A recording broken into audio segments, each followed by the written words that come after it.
Hello guys, it's the first match day live on EAFC, so let's get into it. Let's cue that intro.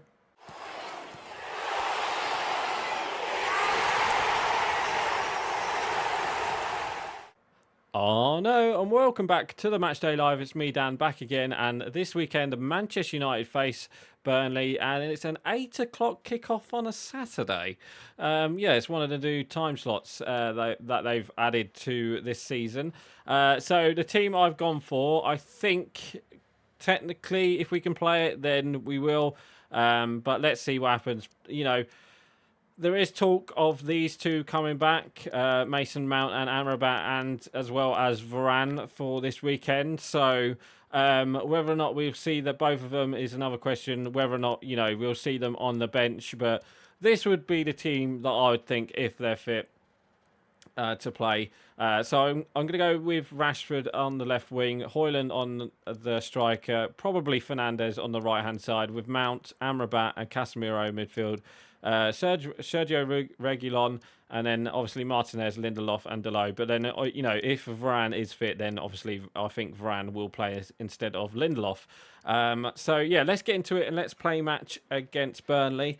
So if you didn't see the weekend's games, we completely got dismantled by. We got totally dismantled by Brighton. We lost the game 3-1. Why is it so zoomed in? We might have to change the camera angle again, I think. I tried changing it to because at first it like comes to tactical, but then it's, I don't know. This is my only second. Well, this is my second kickoff game. I've played a couple of games on the on career mode, but yeah, this is my second kickoff game.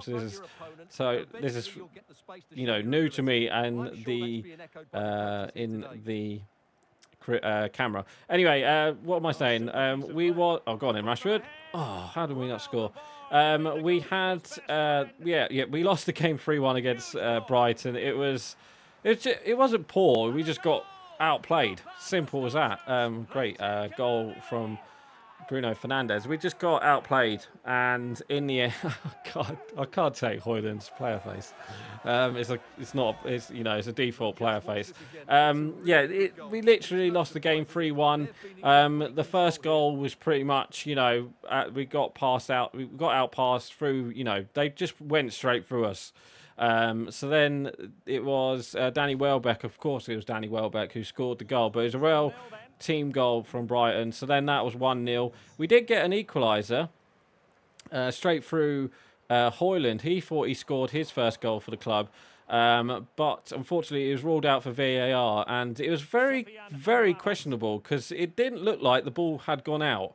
It was so close, but it didn't look like the ball had gone out. But according to VAR, they did. So we got screwed on that. So then that was the only score there. But we did go into half-time, you know, 1-0 down. But we did. Why is Onana not coming out? We did have we came into half-time 1-0 down, and to be honest, actually, talking, I don't know what Ten Hag was thinking. We played like a diamond with Rashford and Højlund up top. It just didn't work. So, you know, I was quite surprised that we did that. Even McTominay played, but McTominay was poor that game. I think the whole midfield was poor. You know, not Rashford. Eriksen, Casemiro. I think the whole. Oh, go on the volley. Oh, what a goal, Bruno Fernandes. I think, you know, it was very questionable formation from United, and we just got outplayed. Literally, every time it went down the left, it looked like they was going to score. Every time they went down the right, it looked like they was going to score. So yeah, it's a poor game, and they did get a second goal. Brighton. It was, I think it was Pascal Gross. Literally same again. They just passed it into the box, and he had time to shoot and score. So then that was 2-0. And then literally, who got the third one? I can't remember who got the third one. But he, they basically scored. They basically scored to make it 3-0. But Hannibal did get a goal back for Manchester United, but by then it was too late. But it was a great strike from the youngster. It's just unlucky that he showed more fight in the game than anyone else. And Sergio Reguilon, he's been playing really good for us. I think he's been a fresh air on that left-hand side. So, the way he keeps playing, I think he's going to keep that position even when Luke Shaw comes back, or if Malacia comes back. So, yeah, going on to the midweek game, obviously we had to face Bayern Munich, and what a crazy game that was. The final score was 4-3, literally. We had chances to score. It was 1-0 at half-time. No, was it 1-0 or 2-0? It was 2-0 at half-time. It was a goal from Sane. Literally, it was poor goalkeeping from... who was it? It was poor goalkeeping from Onana. He's let a poor shot go underneath him. He should have saved it. And he even said in the pre-match press conference... the post-match press conference, sorry, that it was his fault. And, oh, go on then. Yeah, look at that finish. What a team goal that is. That's a kickoff goal, but we'll take it. Yeah, it was, I don't know. It was a bit unfortunate that we was 2-0 down, because we did have chances in that game to put away. And we had Palestri on that right-hand side. So I felt Palestri played really well on that right-hand side. For his, Champions League debut, Champions League start debut, I'd say. So, yeah, he was unlucky there. He had a chance to make it 1-0 in like the first couple of minutes, and it looked like we was going to get a goal. But those two goals, come against the play, I think. That second goal, Musiala, what a goal that was. He just literally dribbled through the United midfield. It wasn't fun to watch, but he's going to be some player, that Musiala. And then literally we got a goal back in the first couple of minutes. It was Højlund. It was a ball played into Højlund, and then his shot was kind of deflected past the Bayern Munich goalkeeper. I think it was Ulreich, if I'm not too mistaken. He was is deflected past him. So then that was 2-1. And then literally, a couple of minutes later, a really harsh handball from Eriksson. And it was handball, but it was so harsh to say that it was handball. So obviously Kane scored a penalty, so then that made it 3-1, and that looked pretty much like the game. And then literally the last 5 minutes, we got a goal out of nowhere from Casemiro to make it 3-2, and then of course we just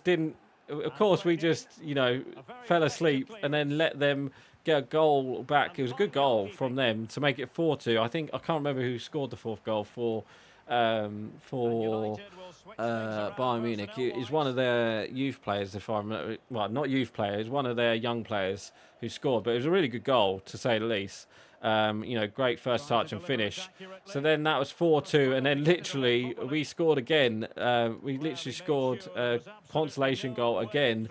It was Casemiro again. It was just Bruno Fernandes on that left-hand side. Had a free kick, and it just went through and scored. He scored the goal against.